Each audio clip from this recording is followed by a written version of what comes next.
Uyiseka aphile no aphelele uthi akazi ukuthi lengozi yenzeke kanjani njengoba le ndawo abebedlala kuyo kuyindawo ekhethekile yezingane. There is a designated area for the kids to play. So as parents, we don't worry much. We just let them play. And during that time, I had a knock at the door, and when I opened to check, their friends were there. And they say, "Uncle, our friends have fallen." And I said, "Which friends?" And then they say, "Apile and Aphelele." Uthi naye wacishe wawela phakathi emgodini ngesikhathi evula umnyango waleli kheshi ukuyobheka izingane zakhe. When I pushed that lift door, I too nearly fell in because I went there heavily. Trying to understand how they fell, and then it just opens.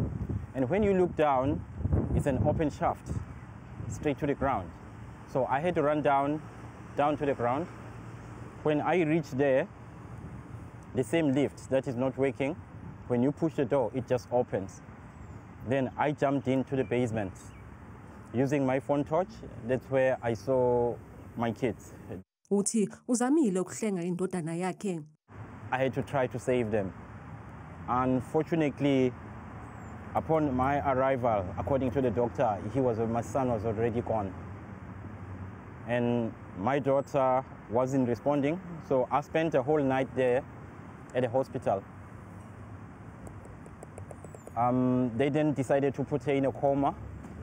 I don't know if they put her in a coma or what happened, but because I haven't seen her, she hasn't opened her eyes ever since. Kwembulwa kwembeswa esibhedlela kundodakazi wakhe. The right arm is broken, the spine, that side, they said there's a fracture, and then the head.